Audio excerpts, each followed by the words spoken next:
What's going on, people? Welcome to the bonus bish on a Friday Bituation Room. I am your host, Francesca Fiorentini, figuring out if my internet's going to hold up through this lovely stream and this lovely podcast, this free Friday show. Free Fridays with Franny Fio, as my baby struggles to sleep because she is sick, and that sucks for me. She woke up with a fever. Send good vibes, send sleepy vibes my way. I realize the internet might not work because I think Matt washed the connector for the Ethernet. Like literally in the wash, I found like an Ethernet connector. I think Matt is secretly Mossad, and he's obviously undermining this stream. We've all known that to be true. So is my baby. She's also trying to undermine the entire thing. Of course, that is the most fun line of attack that I've received since being slightly more public with my views by going on Piers Morgan. Is people are like, you and your Jew-hating husband, self-hating Jewish husband, and your daughter. Just like, who are you, sir? This is a Wendy's. This has always been a Wendy's. And it is very interesting the way that, and it is without fail, that people who I think it I think it actually comes from not having any leg to stand on. I think when you realize that you're wrong about, in this case, genocide, you just sort of go to personal attacks. Well, yeah, your family and blah. It's just like I've had people I know invoke my family. Like I would never invoke anyone's like I truly think that invoking someone's family is kind of the lowest of the low. Um Even if they deserve it. Like, even when Matt Gaetz has, like, an adopted son named Nestor, everyone's like, "Okay, why is Nestor 22? But I guess, like, I'll respect you if you say he's family. I'm respect." You remember that? Remember that whole saga? That was so weird. Anyway, thank you so much for being here. If you didn't know we were going live, listen as a podcast so you don't miss, but also like and share the stream and click that little bell to let you know that we are going to be going live. And that is how you stay up to date with everything. And right out the gate, Sweet Ain Dragon gifting 5 subs to this wonderful YouTube channel. Remember, in addition to becoming a patron to support the show and getting all the bonus content, which is now on Wednesdays, you can become a member on YouTube. And I super support that. And I love all the members. And thank you so much in advance. Wednesday was a good show. We talked about actually my appearance on Piers Morgan with Tommy Lahren, a little bit about Ukraine, which I do want to actually bring folks on to dig into the war on Ukraine or in Ukraine, Russia's war on Ukraine a little bit more, especially now that we've, greenlit even more money.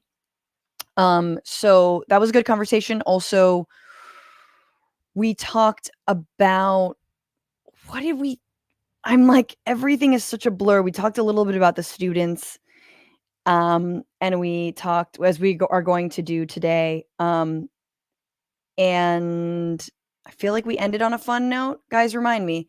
Anyway, the point is thus. The point is this. I will pick up where I left off because I think Biden's fucked. I think Biden's fucked. I think that is the mood that this is what I've been feeling. And when I say Biden's fucked, I actually don't mean Biden because Biden will be fine. I think we're fucked. I think we are fucked. Like I truly believe that. And every single day that the police continue to repress peaceful student protesters for literally something that if it were any other issue, if it were like Coney 2012, if it were, marching for psoriasis, they would be, you know, other than cops and Palestine, pretty much anything else goes, right? Maybe they should rebrand it as a march to end hunger, parentheses, in Gaza. But I've been watching protesters and professors thrown to the ground, and I have a deep, dark feeling of we are fucked. And we're not fucked because the protesters. We're not fucked because people are choosing to use their voice in a way that they know how, because after months of voicing opinions through social media, through polling, through voting uncommitted, through calling the White House or your elected representatives, through every single possible means that we understand, you're calling the White House, this administration still doesn't get it. And so student protest is not even a drastic action, but they are catching fire. And the reason that they are catching fire is because they are being met with so much repression, so much misinformation, and so much twisting of what they are actually there to protest. And let me tell you, just like we saw in 2020, and I mentioned this on Wednesday, there's nothing more politicizing than trying to exercise your freedom to speak, trying to, in this case, protest. They're being called anti-war protesters. They're anti-genocide protesters, arguably even more easy to throw down with. If you thought the Iraq War was a difficult thing to be against, this is 10 times easier to be against, a million times easier. The Iraq War, there was this sort of like veneer of, maybe we're going to, save the people, or they're living under dictatorship or whatnot. This is still our money. And yet it is 75% of the murders have been of women and children and civilians, right? More broadly. This is not a war. Everyone understands that. So there's nothing more politicizing for these students. There is a reason you're getting students. Shit is popping off. Okay. And it is popping off in elite universities. And I am completely beside myself with anger at the Democratic establishment. The fact that this is the Democratic Party, this is all happening under Joe Biden. Now, I know what you might be thinking. Look, Joe Biden does not have control over what the police in Texas do. I understand that. Joe Biden doesn't have control of what the NYPD does. I understand that. But there you have a consensus. You've got a ostensible red state and ostensible blue state in consensus to repress freedom of speech and repress these students specifically and call out, the cops. I still stand by what I've always stood by, which is that absolutely it does get worse under Trump.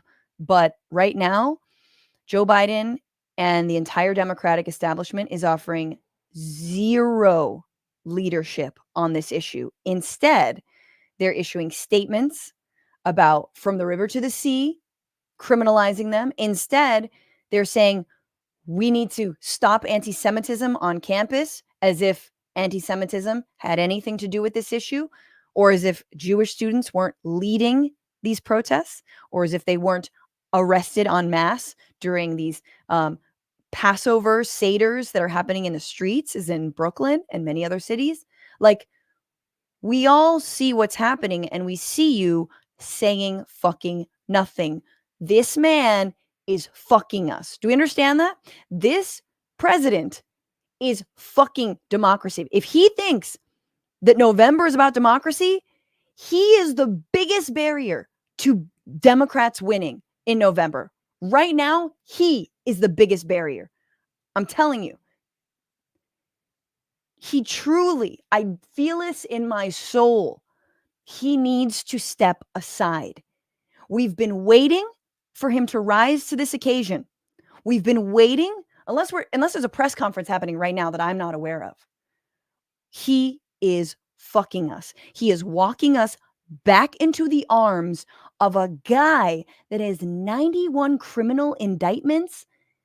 He's sitting on trial and people are like, you know what? The economy was better under Trump. Like, how, if Biden, I'll say this a million times over, if Biden loses in November, that's the end of the Democratic Party. And a little bit of me, not all of me, because I know what would happen under Trump, is like, good riddance. Bye-bye. We are being fucked. I say this over and over again, and I need y'all to understand it. being against Donald Trump, being against fascism is the most radical thing you can do. The Nancy Pelosi's, the Chuck Schumers, the Joe Bidens, the Kamala Harrises of this country, of the Democratic Party, are not serious about Donald Trump. They make it seem like they're serious because they send you fundraising texts all the time. They freak out about it all the time. They are the ones who have the Trump derangement syndrome. No, they don't. They actually don't take Trump seriously enough. It has always been the people in the streets. It's always been the people on the left. It's always been progressives. It's always been people who say, hey, in order to stop fascism, we need an actual vision and a plan to turn this country around. Otherwise, your asses are going to have a status quo answer and a status quo response to a persistent problem, in this case, Israel-Palestine, and it's going to fuck us. And that's exactly what they are doing. And guess what? Now they've got elite institutions, they've got universities who pretend to be liberal bastions also fucking us, selling out their own students on some trumped up bullshit anti-Semitism shit, sending police, allowing the police to round up their professors. We are all fucked. They are walking us down the fucking aisle back to Donald Trump. I'm telling you. And yes, I've said the F word a lot. Okay?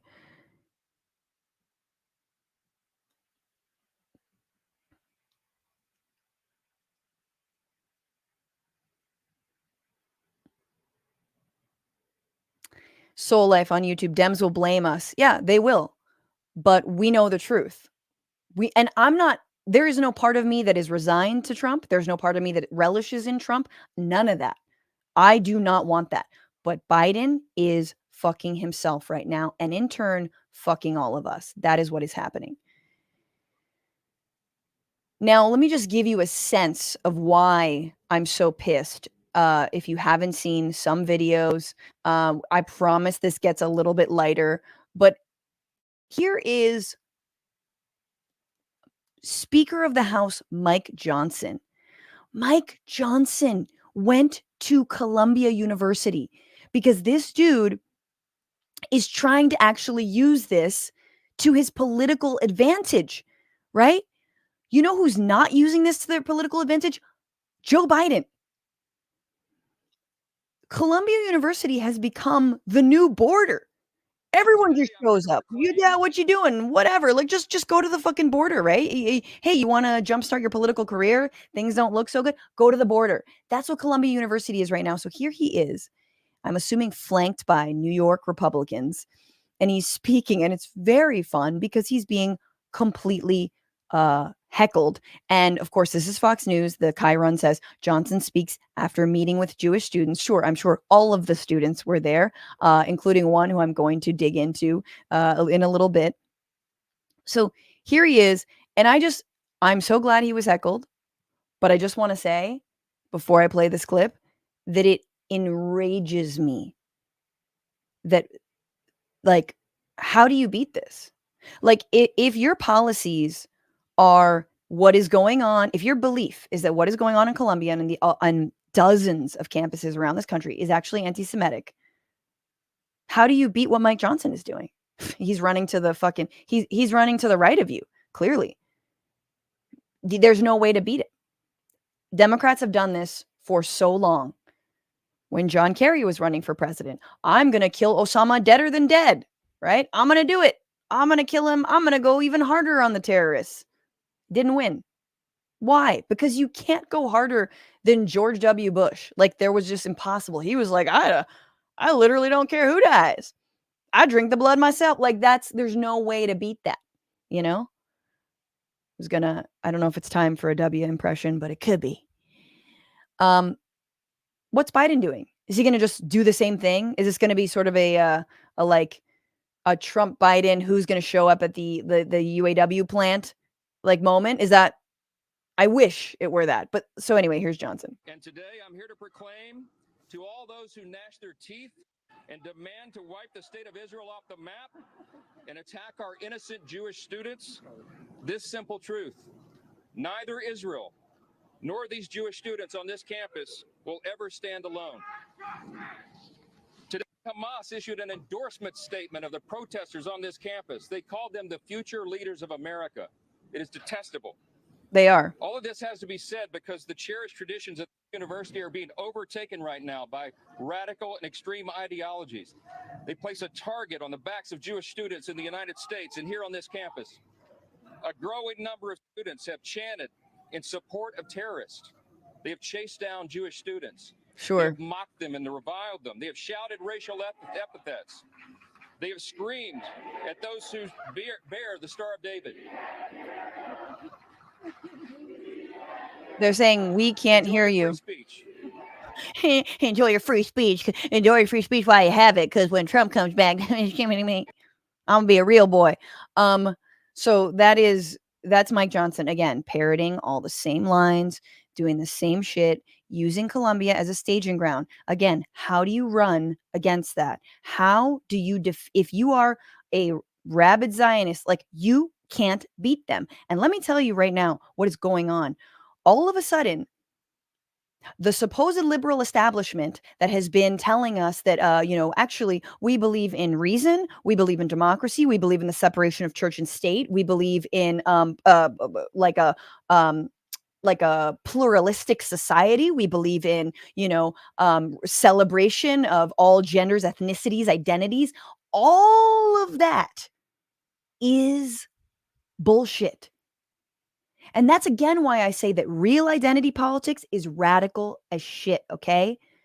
These centrist Dems don't care. Why? Because when it comes to the state of Israel and everything that they are doing, whether it's the genocide in Gaza, whether it is the occupation of the West Bank and the allowance for an apartheid state and funneling and fueling and funding that apartheid state, then all of a sudden, they're just as right-wing as the Republicans. They are just as unreasonable. They're just as tribalistic. They're suddenly giving in to Christian nationalist talking points, right? You saw the other day, I played it on Wednesday, Tuesday, we have the president of Colombia, who I'll get to in a second. The president of Colombia, who's basically like, oh, no, representative, I wouldn't want Colombia to be cursed by God.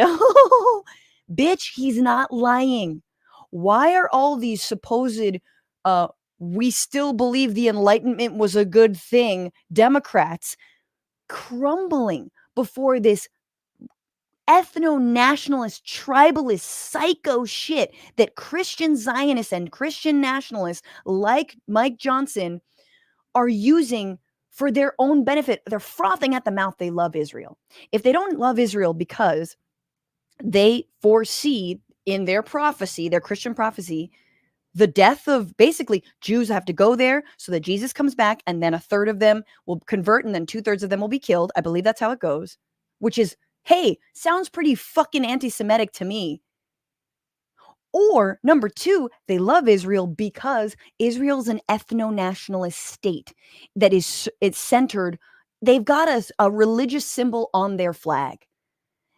These Christian nationalists would love nothing more than to replace the US flag with a massive cross. That's all. They love that shit. Hey, if they can do it there, we can do it here. Why not? Build walls, create Bantustans, have two-tiered systems. We used to have it in this country. Remember Jim Crow? What happened to the good old days? That's literally what they believe.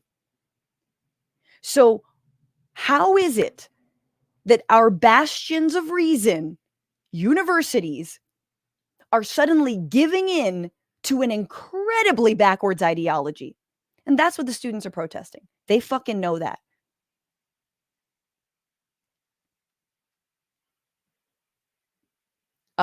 Fun tidbit. The president of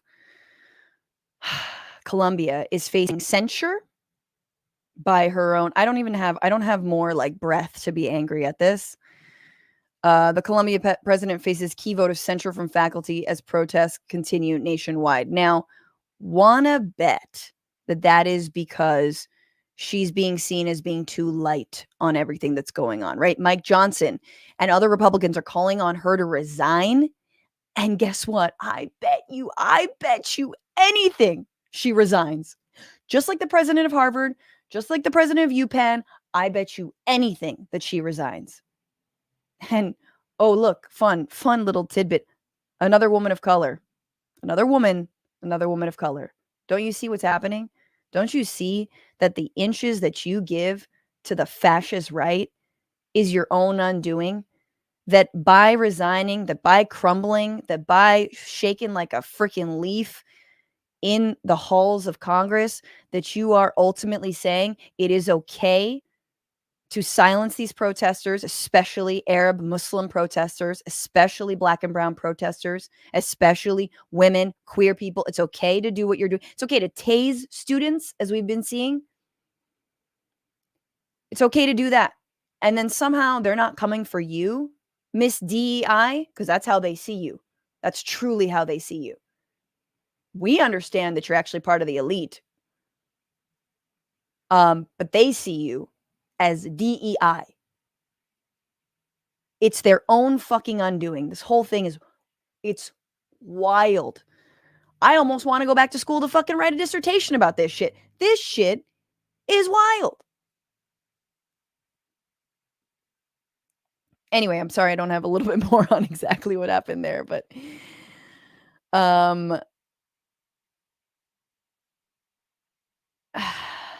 okay, let's just go, because there's been, I think, some of the worst grievances or the worst repression, excuse me, in Texas, and then in Massachusetts at Emory University or Emory College, right?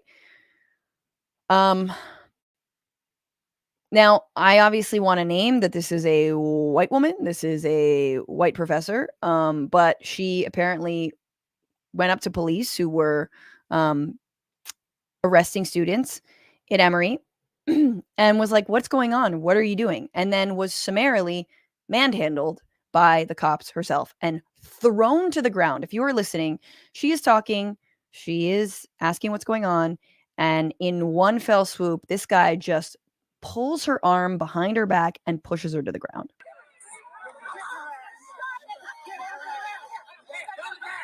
Get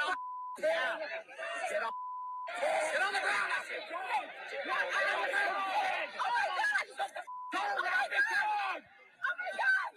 Give me some cops.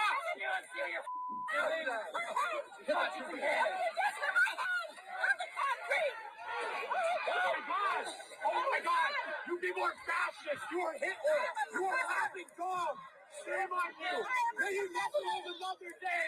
I am a professor. This is an Emory professor, everyone. I am a professor. You are rabid dogs. You are. So it's really hard to watch that. I find it really hard to watch that because it makes me really depressed. It makes me really fucking mad. I think that she probably feels the same way. And if y'all have ever been arrested by the cops, you know what that feeling, which is unless you were like literally doing something wrong. Usually if you've been arrested at a protest, you're like not doing anything wrong. I remember the second or third time I got arrested, I started getting really sad. I was like super Karen-y about it. I was like, oh my God, because you realize that the cops, and this is when it dawns on you, and it's dawning on a lot of these 18, 19, 20-year-olds, the cops, I mean, shit, it's dawned on them before. These kids are old enough to remember 2020. Remember, these are kids who lived their lives in the pandemic and then saw how all of a sudden there was a bunch of money for cops to repress protests. Maybe their first protest was a George Floyd protest. Maybe their first vote was for Joe Biden. Do not underestimate how radicalizing this moment is for young people. You know, you talk about 2008 and the kids who were radicalized by Occupy Wall Street, graduating from school. They didn't have job prospects. The rich get richer, blah, blah, blah, blah. These banks are getting bailed out while they're, screwed. That's radicalizing. That was a moment that happened under Obama. I think this generation might have that beat. This generation might be a little bit more, just in terms of the amount of state violence that they've seen, that they've bared down. It's rough. But anyway, it's very upsetting. I don't like when older people get hurt. She's, probably in her 60s. Don't love that. It somehow makes me a little bit angrier. The fact that she's just like a sweet professor. Um, in Austin, Texas, cops were just like psycho goose stepping at students. And is this radicalizing? What do students think about this? This is just like a corn-fed, blue-eyed, long-haired kid at the University of Texas giving us his opinion about what's been going on. Free speech and the right to congregate and share our voices and our opinions is essential to our constitutional rights. I think it's ridiculous that I wasn't there, that yesterday the protests were labeled as riots and anti-Semitism and all of these wild accusations that it's I don't want to say political football, but it shouldn't be a problem it shouldn't be a political problem. It should be a problem of human rights. And it's really frustrating that Jay Hartzell and Greg Abbott are bringing in riot police with rounds of AR ammunition and pepper spray and all these assault weapons to a peaceful protest that was, as far as I can understand, pretty well organized and peaceful. It was very much intended to be peaceful and a educational thing. I got emails about bringing picnic blankets and food yesterday, and then people started getting arrested. And again, I wasn't there, so I can't speak on it, but I think it's ridiculous. Okay, so this kid has an accent. He's clearly from the South. He's from Texas.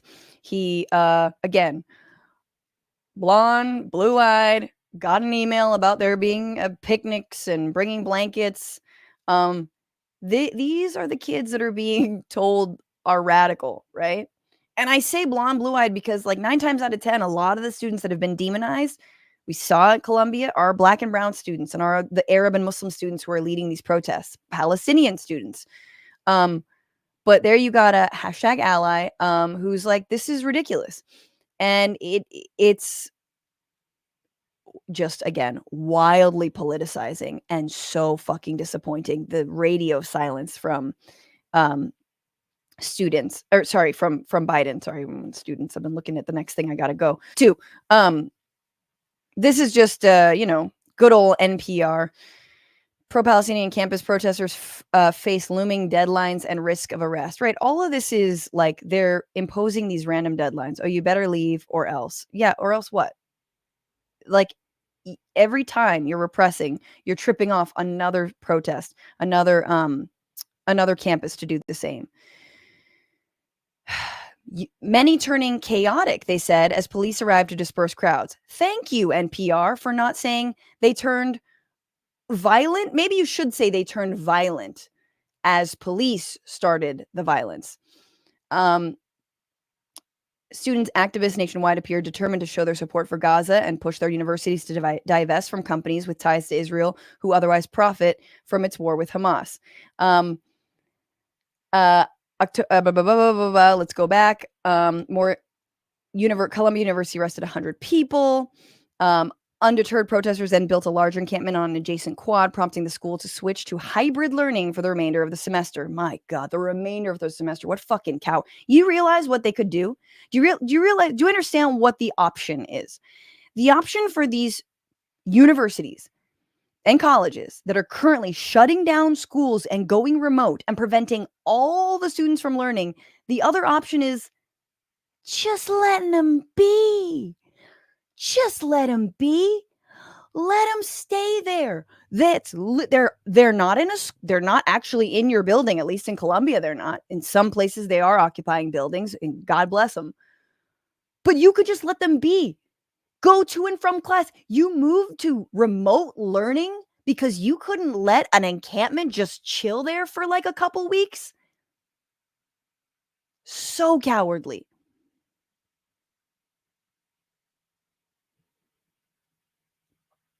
University President Manoush Shafiq, who is facing criticism from faculty and donors and lawmakers for her handling of the protests, has said that if discussions are not successful, the school would have to consider alternative options for clearing the West Lawn and restoring calm. All right, so we have to understand what the actual criticisms are. I'm deeply sensitive to the fact that graduating seniors spent their first year attending Columbia remotely. We're all very much wanted these students to celebrate their well-deserved graduation with family and friends. You guys, this is the USC response, right? It's the same, like USC, there we go, cancels its main commencement ceremony, citing the need for additional security measures. They had already canceled its valedictorian speeches, multiple valedictorians, multiple speeches were going to be given because of safety concerns stemming from the backlash. And this is when I say foreshadowing, I am not being hyperbolic. If this is what universities will do in the face of I would say, mass campaign of disinformation and stemming from a fascist government like the government of Israel, what the fuck? Like, would they protect their own students from a Trump administration? Would they protect their own students from being rounded up? If you can use any false premise to round them up, then what does that say for actual American democracy? They're trying to teach these students they profess to care about democratic values.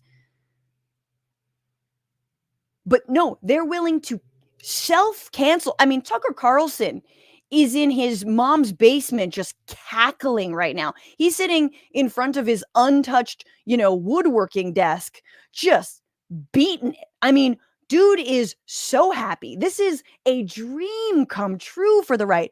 Oh, you're all self-canceling because you're afraid this is anti-Semitic when we're the actual anti-Semitic ones? We've been the anti-Semitic ones when Donald Trump inspired people to Heil Hitler?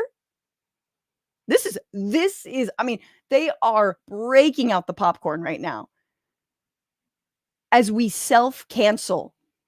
Fuck you.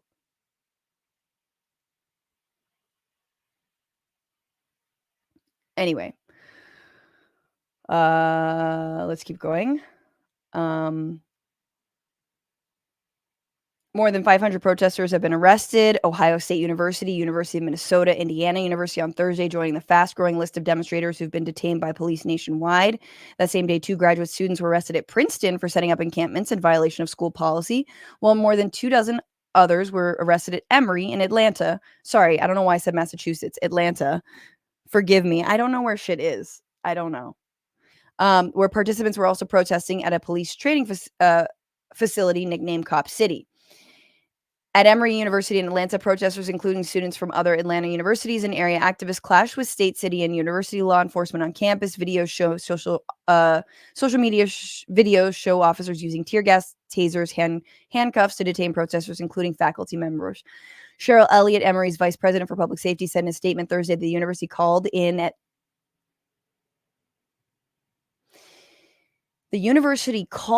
Atlanta police and Georgia State Patrol officers to disperse the crowd after protesters ignored multiple warnings for trespassing. Fuck you. Like, these are kids that are already seeing Cop City. Like, let's say you go to Emory. Cop City is being built in Atlanta. You've already, let's say you marched while you were in high school in 12th grade, against the murder of George Floyd. You shouted potentially defund the police, which everyone told you was somehow anti-cop and anti-law and order, even though you were like, hey, could we move the money into colleges and universities so that I don't have to pay too much? Then you get to Emory, and the biggest movement that's happening around Atlanta is around Cop City, which is precisely the issue that radicalized you when you were a 12th grader. And then you see a genocide unfolding, and now police are being called by Emory to to repress you. Forget it. You're a lefty for life, baby. That's it. Welcome. You know what I'm saying? Like, do they understand the impact that they are having on a young generation? And then come November, are they going to be like, well, the youth didn't really come out and vote in the way they should? Bitch, you have given the youth every reason not to vote. Every reason. Once again, I don't endorse that. I believe you should. I believe you even should vote for fucking Joe Biden, even though he fucking doesn't deserve it.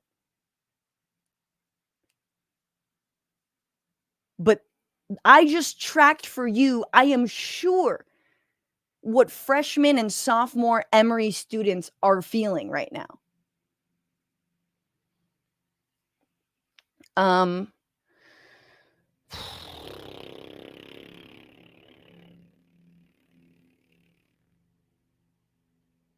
At USC, 93 people were arrested Wednesday for trespassing, a misdemeanor offense. One arrest was made for assault with a deadly weapon, though the department did not say what the weapon was. It's probably a straw, but it was a plastic one, and we're in California. Ah! At the University of Texas in Austin, almost 60 people arrested Wednesday for loitering. Ooh, good one. But charges have all since been dropped. Yeah, because it's not really a crime, is it? It's not even a misdemeanor. Like, can I just say that we have to swallow this reality at the same time that January 6 rioters who stormed the fucking Capitol are saying that they're being persecuted and that they're being held unjustly, and potentially there's even a Supreme Court case that could overturn the sentence of the Jan 6 rioters. Nothing matters anymore. Our justice system is a steaming turd. The police, many different steaming turds around the country. So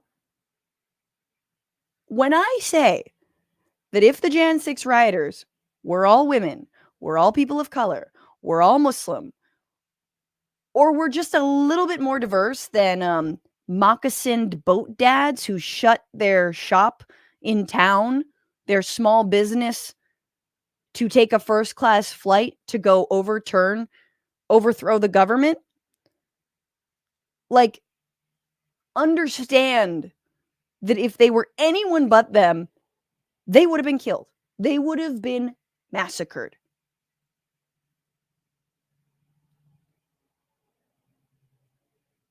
Oh, that's the final thing, is I'm saying that as a an old 22-year-old, but no. These kids remembered 2021. It was George Floyd. It was I'm protesting. It was, oh, look what happens when a bunch of boat dads protest the Capitol and fucking nothing. No accountability. Completely like Scott pretty much at this point, right? Some people have been sentenced. And now this, you don't forget the radicalizing impact of how Jan 6ers were treated day of and beyond. And you want people to still be invested in your two-party bullshit system? It's just wild. It is wild. That's all I have to say. Anyway, God, there's so much to say. There's so much to talk about.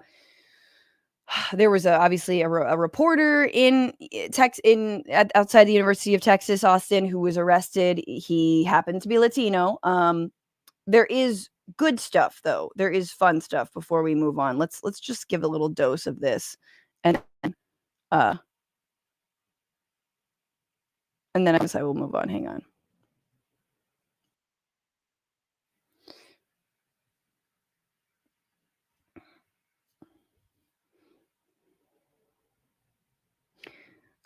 Waiting music. Bong, bong, bong, bong, bong, bong, bong, bong,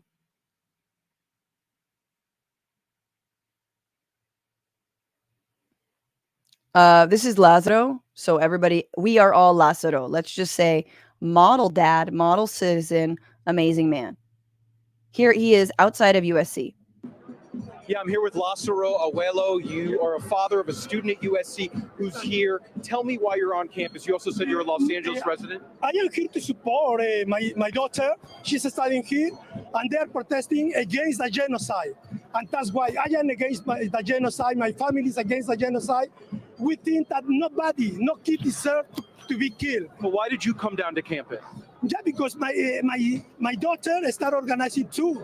Says, hey, we have to support Palestine. And that's why I am here. Not only to support Palestine, we want the genocide to stop. Do you know where your daughter is right now? Right now, gotta be somewhere because the police start chasing all the students. As you see, they are threatening. If we don't leave the campus, we are gonna be arrested. But the students are so brave. Look at them. They don't want to leave the campus. Does that concern you, though, as a father, that your daughter is somewhere? Even though it concern me, but my daughter did the right decision. If she rather to be arrested fighting for Palestine, I will be the happiest daddy. I will be the happiest. Okay. Stop down for Father of the Year here. I will be the happiest daddy if my daughter is arrested protesting for Palestine and against genocide. Why? You heard him. Because I don't believe we should be killing kids. Hey, does that sound crazy? Does that sound anti-Semitic? Nope, it's not. In any form or shape. It is not anti-Semitic and it's not crazy. I don't believe in killing kids. He's draped in a keffiyeh. I love it. He is clearly his kid. His daughter goes to USC. Yes, we know 93 students were in fact arrested. He keeps going.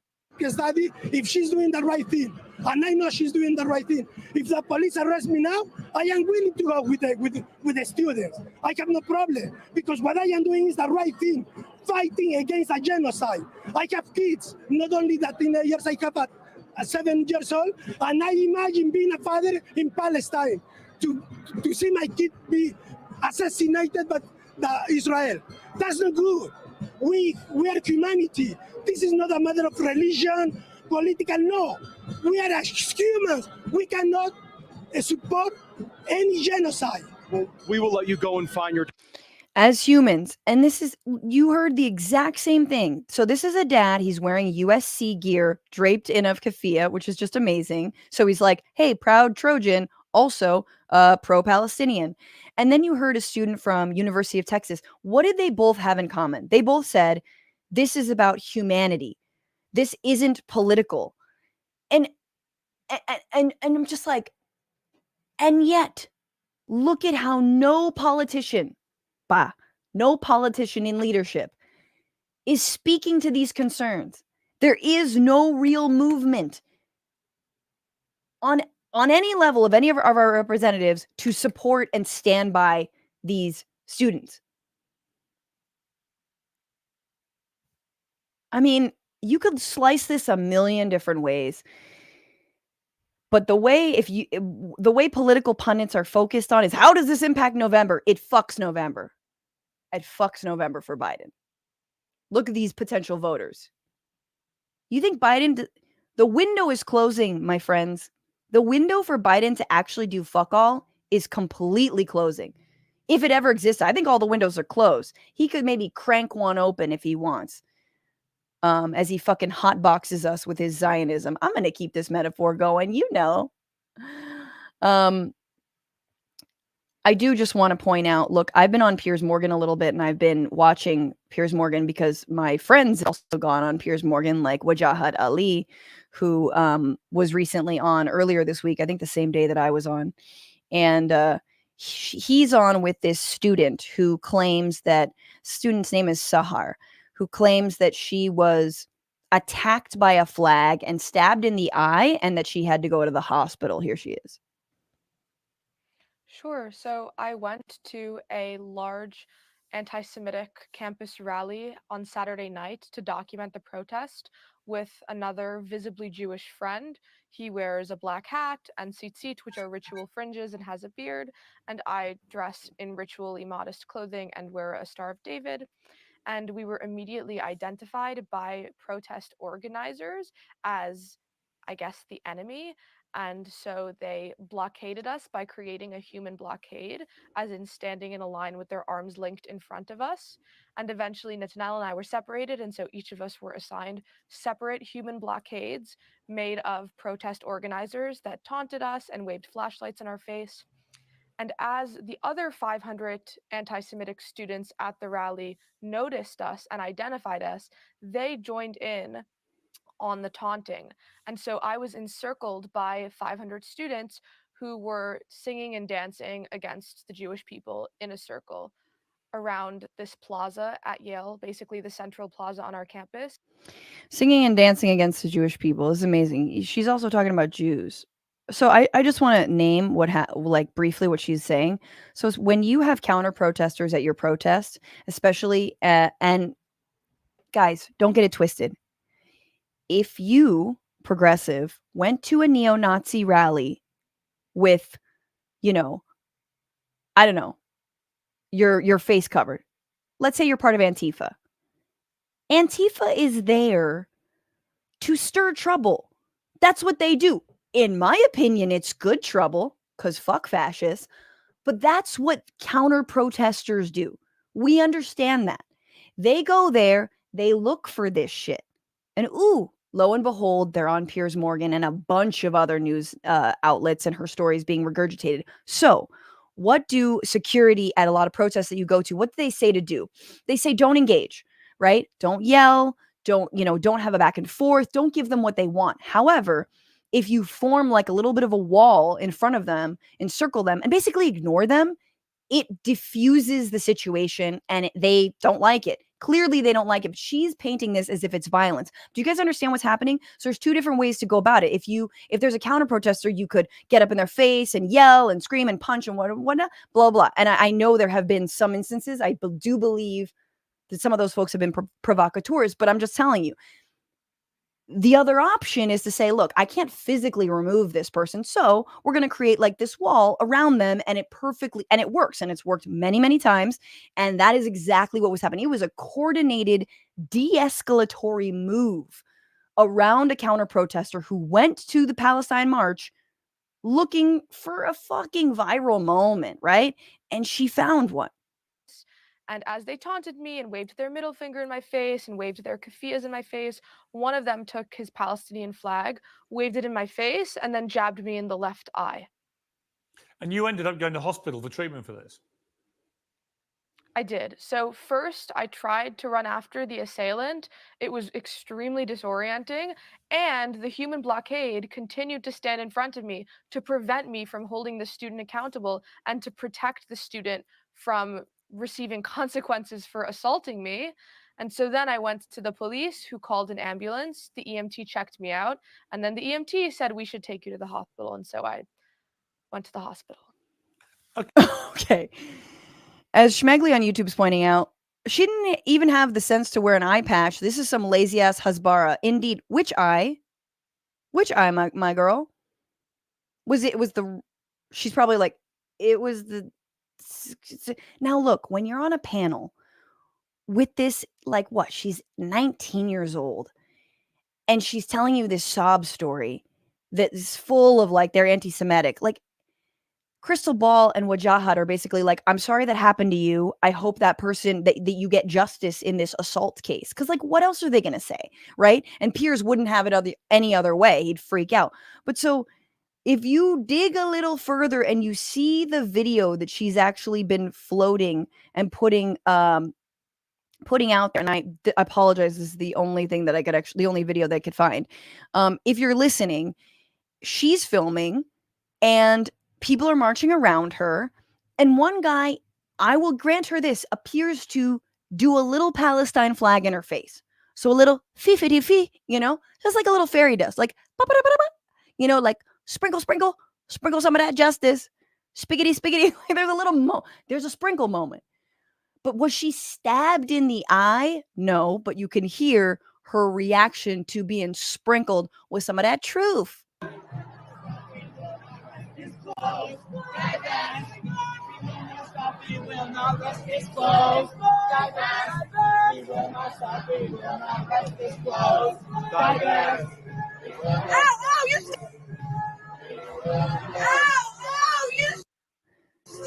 So she goes, ow, you stabbed me. And the rest is history. So if you want to know who the hell this girl is, she actually has a history of basically orchestrating supposed anti-Israel moments, like this one from last year, which actually the genocide was already started this last year, December 11th.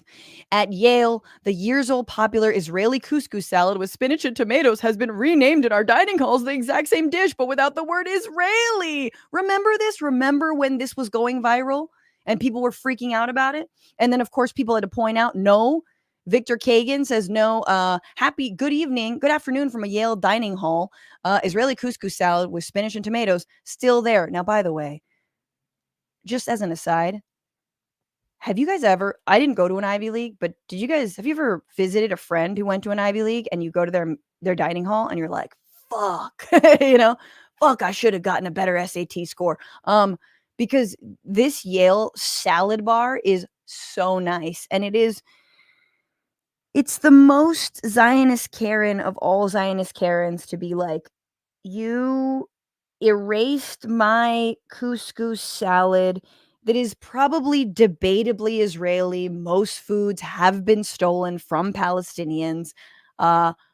Nobody thinks, I'm sorry, most people don't think Israel when they think couscous. I'm just going to say, you think Middle Eastern food, you don't really assign a nationality to it.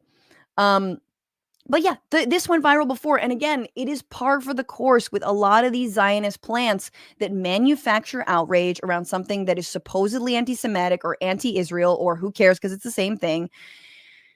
Yeah, it's just that's all I have to say. Anyway, lastly, before we get out of here, I think it's really incumbent upon us. First of all, it's incumbent upon me to thank all y'all for being in the chat. Sweet Ain Dragon, member for 13 months, says, how come all the disinformation still makes right wings spread their information without fight? I think that Palestine is an exception. I think that a Palestinian student at Columbia put that great, the Palestine exception to freedom of speech. It's the Palestine exception to misinformation. It's the Palestine exception over and over and over again. And it's the exception to even make us think that this is a war of information, right? That is even false. This is not a war of information. This is a genocide. And the information is absolutely there. It is not a like he said, she said situation, which, by the way, Harvey Weinstein is now free, maybe. And he's not free, but you know what I'm saying. Tony D, thank you so much for that super chat. Love right back to you. Les Watts, long time, says Bush Jr. used to address the U.S. as a public Whig, as in my fellow Americans. Yeah. The good old days. Sweet Ain Dragon, the current U.S. politics is scary to most Europeans. I know, that's why we want to go there. Bad Lefty, I twerk for Palestine, god damn it. Goddamn right. And Zero PE says, this is what the death throes of U.S. imperialism capitalism looks like, brutalizing college kids that peacefully protest, completely ignoring how it looks. 1,000,000%. I don't want to say we're going to repeat history, but I am just like, it's bad. Like, I mean, Matt and I were talking yesterday, and we're going to do an episode about Hasbara coming up soon, but talking about LBJ and his legacy and all the student protests as, he expanded the war in Vietnam. And, he ultimately did step down, and then Nixon won. So that no good. And I'm pretty, So yeah, he beat Hubert Humphrey. We know our history. The point is thus, it could get worse. Remember how bad Nixon was? But that is no reason to shut up. It's a reason to give Democrats another fucking chance to get it right. I gotta go soon, but I do need to talk about this story because it is so funny. And we need to lighten the mood a little bit. So Kristi Noem, who I guess is maybe going to be Trump's Veep pick, but maybe not now. She has a new book out, and it includes a tale of killing a dog and a goat. Was this a sacrificial situation? Is this some kind of Christian nationalist? This is what you guys do in your homes? No, apparently not. In 1950, okay, so this is just blah, blah, blah, backstory about how, remember when Mitt Romney was like endlessly trolled for tying his dog to the roof of the family car? Which is still really funny. And it's really funny that his name is Seamus. Like, if you're going to tie a dog to the roof of your car, that dog's name is Seamus. If it wasn't Seamus before, it's Seamus after that ride. So fucking funny. But in 2024, Kristi Noem, a strong contender to be named running mate, the presumptive to Donald Trump, has managed to go one further by admitting to killing a dog of her own. Cricket was a wire hair pointer about 14 months old, the South Dakota governor writes in a new book, adding that the dog, a female, had a, quote, aggressive personality and needed to be trained and used for hunting pheasant. Needed to be trained, okay? We've got to hunt. Look, don't make me explain what the Richies do in their free time. This dog must hunt pheasant, otherwise it gets a bullet to the brain. Noem's book, No Going Back, The Truth on What's Wrong with Politics and How We Move America Forward, will be published in the U.S. next month. Coming to every Hudson News near you if you guys are flying. Fun flight read. Like other aspirants to, or aspirants or aspirants? Like other aspirants to be Trump's second vice president who have ventured into print, Noem offers readers a mixture of autobiography, policy prescriptions, and political invective aimed at Democrats and other enemies, all of it raw material for speeches on the campus stump. She includes her story about the ill-fated cricket, she says, to illustrate her willingness in politics as well in South Dakota life to do anything difficult, messy, and ugly, like forcing a 9-year-old rape victim to give birth to their rapist child. By taking Cricket on a pheasant hunt with older dogs, Noem said she hoped to calm the young dog down and begin to teach her how to behave. Unfortunately, Cricket ruined the hunt, going, quote, out of her mind with excitement, chasing all those birds and having the time of her life. Oh, so she was a fucking dog? She just did a dog thing? Noem describes calling Cricket, then using an electronic collar to attempt to bring her under control. Nothing worked. Then on the way home after the hunt, as Noem stopped to talk to a local family, Cricket escaped Noem's truck and attacked the family's chickens, grabbing one chicken at a time, crunching it to death with one bite, and then dropping it to attack another. Cricket, the untrainable dog, Noem writes, behaved like a trained assassin. When Noem finally grabbed Cricket, she said the dog whipped around to bite me. Then, as the chicken's owner wept, Noem repeatedly apologized, wrote the shocked family a check for the price they asked, and helped them dispose of the carcasses littering the scene of the crime. Through it all, Noem says Cricket was, quote, the picture of pure joy.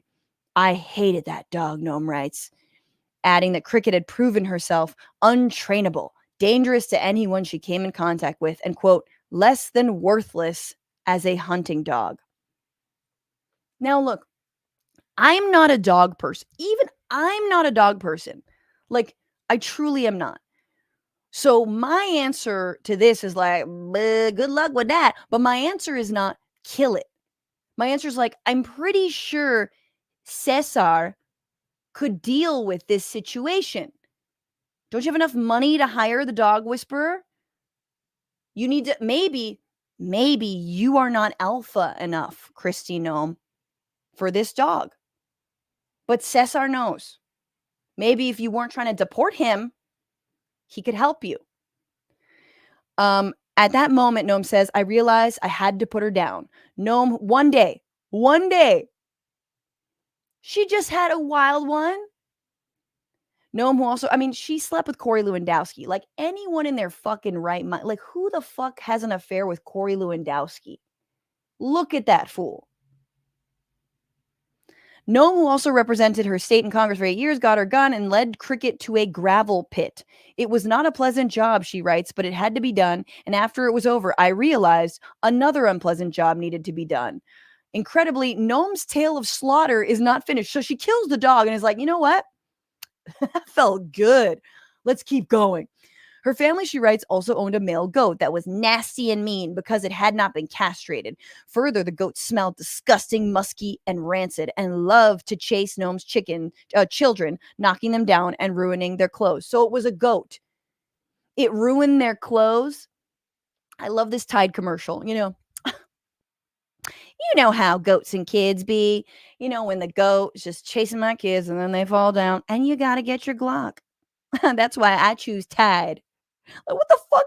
What is wrong with you? Yeah, we had to put the goat down because it could just not handle a fork and knife at the table, and it just kept on getting the salad fork and the main plate fork confused. And then you should have seen it when dessert came. At that point, Noem writes, she realized a construction crew. This is the best part. A construction crew had watched her kill both animals. I've been working on the railroad. Call the police. The startled workers swiftly got back to work, she writes, only for a school bus to arrive and drop off Noem's children. Oh, everything's going right here. And then a school bus full of special needs kids came through, and they saw the pile of blood and the two animals in a gravel pit. And she said, vote for me for governor. Kennedy looked around confused. Obviously, one of their poor childs. Only the child of a right-winger has a name like Kennedy. Like, don't do that to your kids, people. Just don't. Don't do it. Noem writes of her daughter, who said, hey, where's Cricket?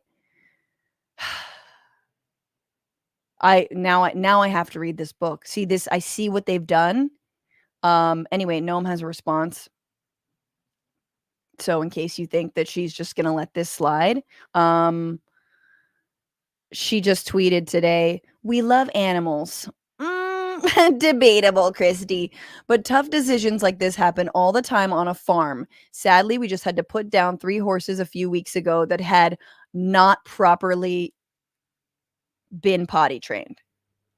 They just kept on doo-dooing all over the marble.